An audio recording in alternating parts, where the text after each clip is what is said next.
अब हम थोड़ा सा इनका देख लेते हैं, डब्ल्यूबीसीज को थोड़ा सा ओवरव्यू करते हैं। तो देखें, ग्रेनुलोसाइट्स में आते हैं न्यूट्रोफिल्स, इजनोफिल्स एंड बेसोफिल्स। ग्रेनुलोसाइट्स में आएंगे मोनोसाइट्स एंड लिम्फोसाइट्स। अब जो न्यूट्रोफिल्स होते हैं ना, ये मेन इसका थोड़ा पहले फंक्शन देखते हैं। इनका फंक्शन ये होता है कि जब भी बॉडी में इन्फेक्शन होता है या इन्फ्लेमेशन होता है तो ये क्या करते हैं, ये कोई भी बैक्टीरिया वगैरह होता है ना, उनको इनगल्फ कर जाते हैं, उनको खा जाते हैं जैसे। तो इसलिए हम इसको बोलते हैं कि ये क्या करेंगे, फेगो मीन्स ईटर, क्या साइटोसिस, फेगोसाइटोसिस करते हैं, मतलब कि cell eater. Phago means eating and cytosis means cell eating. अब देखिए, माइक्रो ऑर्गेनिज्म जो बैक्टीरिया वगैरह होते हैं वो भी तो सेल ही होता है ना, तो उनको क्या कर देते हैं, ईट कर देते हैं। या कोई भी बॉडी के सेल जो ओल्ड हो जाते हैं उनको भी ये क्या करते हैं, ईट कर देते हैं। तो इनका बस ये काम है कि कभी भी कोई इन्फेक्शन होगा, इन्फ्लेमेशन वगैरह होगी, तो ये क्या होंगे, एक्टिवेट हो जाएंगे। ये क्या करवाएंगे, फेगोसाइटोसिस करेंगे और उस इन्फेक्टिव पार्टिकल को क्या करेंगे, ईट कर लेंगे। और ये मोनोसाइट्स है ना, ये भी यही काम करते हैं, उनका भी अभी हम देखते हैं। अब ये तो हो गया कि ये क्या है, इनका फंक्शन के इन्फेक्शन वगैरह में ये क्या करेंगे, ये फेगोसाइटोसिस का काम करेंगे। दूसरा भी इनका थोड़ा स्ट्रक्चर देख लेते हैं। इनका स्ट्रक्चर जो होता है ना वो थोड़ा सा अलग होता है। जो इनका न्यूक्लियस होता है ना, उसकी मल्टीपल शेप्स होती हैं ऐसे, मतलब कि ये न्यूक्लियस है लेकिन न्यूक्लियस की मल्टीपल शेप्स होती हैं। इसलिए न्यूट्रोफिल्स को हम पोलीमॉर्फोन्यूक्लियर भी कहते हैं, पोलीमॉर्फोन्यूक्लियर। इसलिए इसका दूसरा नाम है पोलीमॉर्फो न्यूक्लियर न्यूट्रोफिल्स, मतलब कि न्यूक्लियस की मल्टीपल शेप है। Poly means many, morpho means shapes and neutrophils, polymorpho nuclear means nucleus की इसकी मल्टीपल शेप्स है, इसलिए हम इसको पोलीमॉर्फो न्यूक्लियर भी कहते हैं। और दूसरा इसकी स्टेनिंग की बेसिस पर हम देखते हैं। नॉर्मली अभी आप हिस्टो में भी पढ़ेंगे, दो मेन जो स्टेन होते हैं ना, जो यूज़ होते हैं सेल्स को स्टेन करने के लिए, जिसकी वजह से हम उसको आइडेंटिफाई करते हैं माइक्रोस्कोप के जरिए, वो दो स्टेन होते हैं, haematoxylin and eosin. E and H भी इसको हम कहते हैं। जो इयोसिन स्टेन होता है ना, ये मोस्टली पिंक कलर का होता है, सही है। एंड जो हिमेटोजाइलिन स्टेन होता है ना, ये कलर का होता है, ब्लू कलर का होता है, सही है।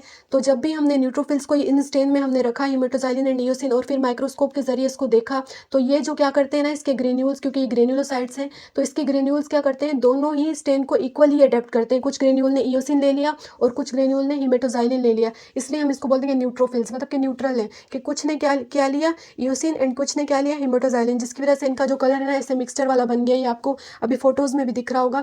तो ये क्या होते हैं, मोस्टली हम इसको जब स्टेन करके देखते हैं ना, तो ये ऐसे, मतलब कि ना दोनों स्टेन लेते हैं, इयोसिन भी लेते हैं और हिमेटोजाइलिन भी लेते हैं। तो बस इसके बारे में ये हो गया कि जो न्यूट्रोफिल्स हैं, इनका फंक्शन भी हमने देख लिया। इनकी शेप जो न्यूक्लियस की है मल्टीपल है, इसलिए पोलीमॉर्फोन्यूक्लियर न्यूट्रोफिल कहते हैं। और जब हमने हिमेटोजाइलिन और इयोसिन से इसको स्टेन किया, तो इन्होंने दोनों कलर इक्वली ले लिया। और वो किसने लिया, इसके जो ये साइटोप्लाज्म में ग्रेन्यूल्स से।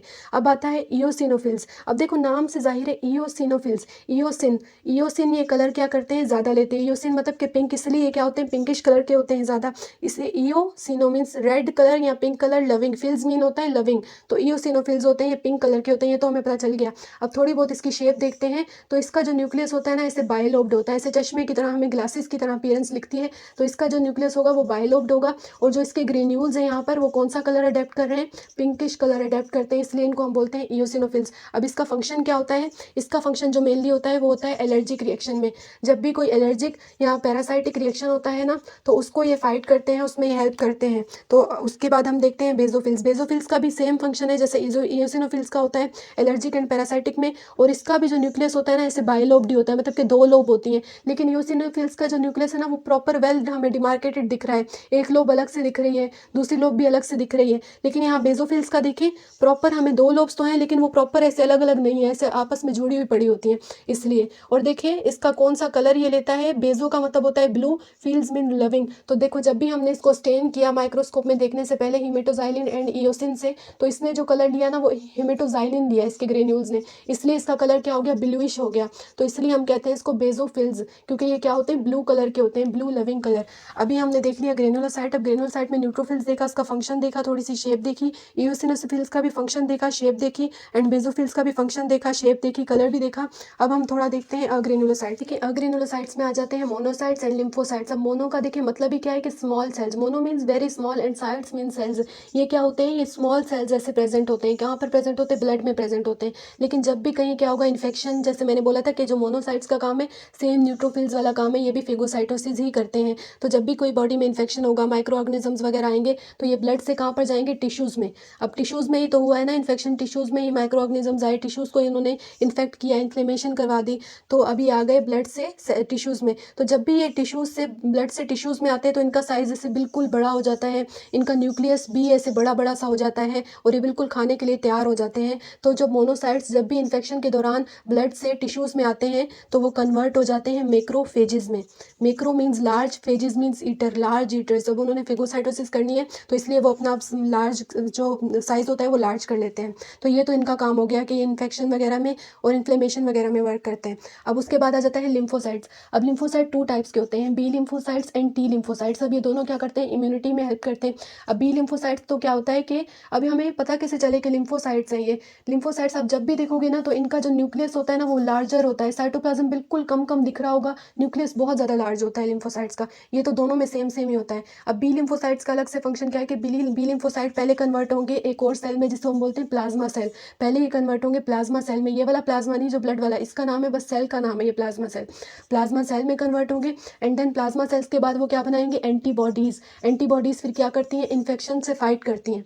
एंड दूसरा हमारे पास होते हैं टी सेल्स। जो टी सेल्स होते हैं, टी सेल्स का काम क्या करता है, ये भी फाइट करते हैं इन्फेक्शन के साथ, लेकिन ऐसे कोई एंटीबॉडीज़ वगैरह नहीं बनाएंगे, डायरेक्ट खुद ही फाइट करेंगे। तो इसलिए सेल ही खुद ही फाइट कर रहे हैं, तो इसलिए जो इम्यूनिटी ये प्रोवाइड करते हैं टी सेल, इनको बोलते हैं सेल मीडिएटेड इम्यूनिटी। मतलब ये किसी चीज़ में कन्वर्ट नहीं हो रहे, खुद ही इम्यूनिटी प्रोवाइड कर रहे हैं, तो इसको हम बोलते हैं सेल मीडिएटेड इम्यूनिटी। लेकिन जो बी सेल इम्यूनिटी प्रोवाइड करते हैं वो प्रोवाइड करते हैं एंटीबॉडीज़ में फॉर्म होकर, मतलब एंटीबॉडीज़ में कन्वर्ट होकर, इसलिए ऐसी इम्यूनिटी को हम बोलते हैं ह्यूमरल इम्यूनिटी। आगे इसको डिटेल में पढ़ेंगे, फिलहाल यहाँ पर ऐसे बता रही हूँ कि दोनों ही हमें इम्यूनिटी प्रोवाइड करते हैं। अब इम्यूनिटी भी एक्टिव पैसिव इम्यूनिटी होती है, हम पढ़ेंगे।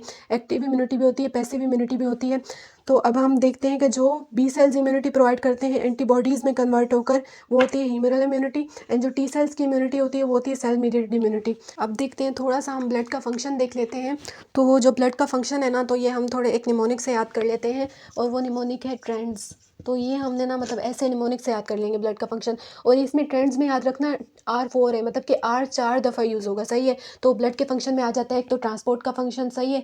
R से आ जाता है रेस्पिरेटरी फंक्शन, एक है R से रेस्पिरेटरी फंक्शन। बाकी के जो 3 R है ना, तीनों में रेगुलेशन आएगा। Regulation of pH, regulation of blood temperature and body temperature and regulation of water balance. तो देखें ट्रांसपोर्ट करेगा मल्टीपल सब्सटेंसेस की, वो अब हम देखेंगे किस किस की। और R से क्या करेगा, रेस्पिरेटरी फंक्शन है। एंड देन R से 3 चीज़ की रेगुलेशन होगी, regulation of pH, body temperature and water balance. E से होगा एक्सक्रीटरी फंक्शन, N से होगा न्यूट्रिटिव फंक्शन, D से डिफेंस वाला यानी कि इम्यूनिटी वाला फंक्शन, एंड S से स्टोरेज फंक्शन। तो ये अब हम देखते हैं, थोड़ा सा डिटेल में इसको देखते हैं। तो अब ट्रांसपोर्ट क्या करता है, ट्रांसपोर्ट ये करता है हार्मोन्स वगैरह को एंड एंजाइम्स वगैरह को। फॉर एग्जांपल जैसे मैंने अभी आपको बताया था कि हार्मोन्स, देखो एक हार्मोन होती है पिट्यूटरी ग्लैंड, कितना ऊपर है ब्रेन में। अब उसको अपनी टारगेट ऑर्गन्स तक हार्मोन पहुंचानी है। अब जैसे थायराइड हार्मोन्स कहाँ है, नेक में प्रेजेंट है, उसको अपनी टारगेट ऑर्गन, उसकी टारगेट ऑर्गन कौन कौन सी है, जैसे पिट्यूटरी ग्लैंड क्या रिलीज करता है, बहुत सारी हार्मोन, उनमें से एक हार्मोन होती है ग्रोथ हार्मोन। अब ये ग्रोथ हार्मोन का काम होता है मसल्स में। अब मसल्स तक कैसे पहुंचे, उसको मीडियम चाहिए, और वो मीडियम होता है ब्लड। तो ब्लड क्या करेगा, ये ट्रांसपोर्ट करेगा कहाँ से, ब्रेन वाले एरिया से, पिट्यूटरी ग्लैंड वाले एरिया से मसल्स को देगा, लिवर को देगा। तो ये क्या करता है, एक तो ट्रांसपोर्ट करता है हार्मोन्स, और दूसरा क्या करेगा, एंजाइम्स। ऐसे ही एंजाइम्स को लेकर जाएगा जहाँ पर उसकी ज़रूरत है, जैसे जीआईटी में ज़रूरत है एंजाइम्स की, माइलेज, लाइपेज वगैरह। तो ये भी क्या करेगा, ब्लड ही ट्रांसपोर्ट करेगा। उसके बाद रेस्पिरेटरी हमने पढ़ लिया था कि आरबीसीज में हीमोग्लोबिन क्या करता है कि कार्बन डाइऑक्साइड को ट्रांसपोर्ट करता है फ्रॉम द टिश्यूज़ से लेकर लंग्स तक, और उसके बाद जो ऑक्सीजन को ट्रांसपोर्ट करता है from the lungs to the tissues. तो ये है इसका रेस्पिरेटरी फंक्शन, और ये होता किसकी वजह से था, एंजाइम की वजह से, जिसको हम बोलते थे कार्बोनिक एनहाइड्रेस। और ये क्या है, आरबीसीज का फंक्शन। तो ये तो ब्लड का रेस्पिरेटरी फंक्शन हो गया। अब उसके बाद है रेगुलेटरी फंक्शन। अब रेगुलेटरी फंक्शन क्या है कि रेगुलेट करता है पीएच। अब पीएच कैसे रेगुलेट करता है, क्योंकि ब्लड क्या होता है, एक बफर सिस्टम होता है। अभी हम आगे पूरा देखेंगे, लेकिन थोड़ी सी आपको एग्जांपल दे दूं कि हमने कार्बोनिक एनहाइड्रेस वाला रिएक्शन पढ़ा था, और उस कार्बोनिक एनहाइड्रेस वाले रिएक्शन में क्या था, कार्बन डाइऑक्साइड एंड वाटर मिलकर क्या बना रहे थे, पहले तो कार्बोनिक एसिड बना रहे थे, फिर H+ एंड HCO3 बन रहा था। तो ये जो बाइकार्बोनेट होती है ना, ये बेस होती है, और ये जो H+ होती है ये एसिड होती है, और दोनों एसिड और बेस का जो अमाउंट होता है ना, वो ब्लड के अंदर इक्वली होता है। जैसे हमने पढ़ा था ब्लड की पीएच थोड़ी सी अल्कलीन होती है, मतलब कि थोड़ा सा अमाउंट बाइकार्बोनेट का ही ज़्यादा होगा। तो ये पूरा जो ब्लड का सिस्टम मैनेज होता है एसिड और बेस वगैरह, इसको हम बफर मैकेनिज्म बोलते हैं। ये आगे देखेंगे। तो ये पीएच का जो मेंटेन सिस्टम होता है ना, ये भी कौन करता है, ब्लड मेंटेन करता है। उसके बाद बॉडी टेम्परेचर भी ब्लड ही मेंटेन करता है। ये थोड़ा देखते हैं कैसे। जैसे देखो समर में क्या होता है कि बॉडी टेम्परेचर बिल्कुल इंक्रीज़ हो जाता है। अब हमने क्या करना होता है, हमने उसको लॉस करना होता है। अब लॉस करने के मैकेनिज्म बहुत ज़्यादा होते हैं। अब क्या करेगा, बॉडी टेम्परेचर कैसे हमने कम करना होता है समर में क्या होगा कि जितनी भी ब्लड वेसल्स जा रही हैं ना स्किन की तरफ, फॉर एग्जांपल ये स्किन है, जितनी भी ब्लड वेसल स्किन की तरफ जा रही है वो सारी डायलेट हो जाएंगी, जिसको हम बोलेंगे वेजो डायलेशन। और इस वेजो डायलेशन की वजह से सारी क्या होगी, स्किन से हीट लॉस हो जाएगी, क्योंकि सारी अब ब्लड वेसल डायलेट हो गई और वो जो जितनी भी हीट थी ब्लड में, मतलब कि बॉडी के अंदर, वो इजीली रिलीज हो गई। वो रिलीज होने के मल्टीपल मैकेनिज्म होते हैं, जिसको हम पढ़ते हैं कंडक्शन, कन्वेक्शन, एवापोरेशन वगैरह। ये सारे हीट लॉस के मैकेनिज्म होते हैं, ये तो होंगे, लेकिन वो कैसे होते हैं, वो वेजो डायलेशन की वजह से होते हैं, ताकि ईजिली जो स्किन से हीट लॉस हो जाए। लेकिन अब सर्दियों में क्या होता है कि सर्दियों में, विंटर में हमने हीट को कंजर्व करना होता है, हमें हीट चाहिए होती है।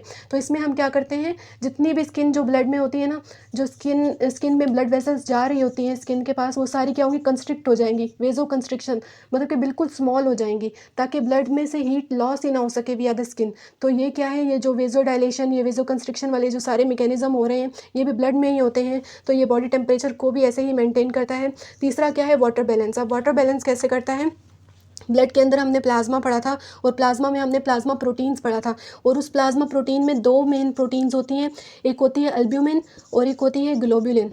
अब इसको पढ़ने से पहले हम दो चीज़ें देखते हैं। ब्लड क्या करता है, वाटर बैलेंस कैसे करता है। अब देखिए फॉर एग्जांपल ये ब्लड वेजल्स हैं। अब इस ब्लड वेसल के अंदर क्या होगा, ब्लड है। अब ब्लड के अंदर क्या होगा, दो तरह के प्रेशर होते हैं। एक होता है हाइड्रोस्टेटिक प्रेशर, जो वाटर का प्रेशर होता है, एंड दूसरा होता है ऑस्मोटिक प्रेशर या ऑनकोटिक प्रेशर, जिसको हम कहते हैं ऑनकोटिक प्रेशर। और ये ब्लड में किसकी वजह से होता है, ये सॉल्यूट यानी कि जितने भी सॉलिड पार्टिकल हैं, जैसे कि अल्ब्यूमिन, ग्लोब्युलिन, प्रोटीन, जितनी भी हैं उनकी वजह से ऑनकोटिक प्रेशर होता है। और जो हाइड्रोस्टेटिक प्रेशर जो ब्लड के अंदर होता है, वो होता है वाटर की वजह से।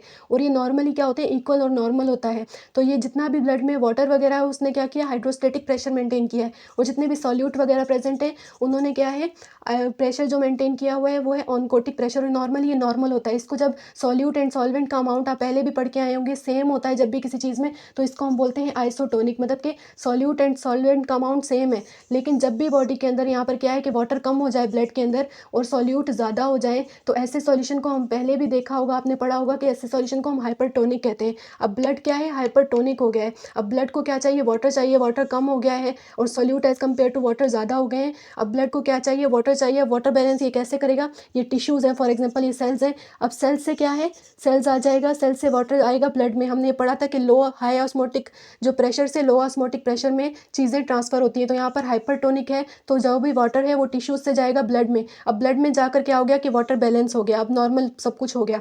तो ये ब्लड क्या करेगा, अपना ऐसे ही नॉर्मल करता है वाटर बैलेंस। थोड़ा सा इसको डिटेल में पढ़ेंगे, लेकिन ये थोड़ा सा मैकेनिज्म ये होता है। अब उसके बाद देखेंगे एक्सक्रीटरी फंक्शन।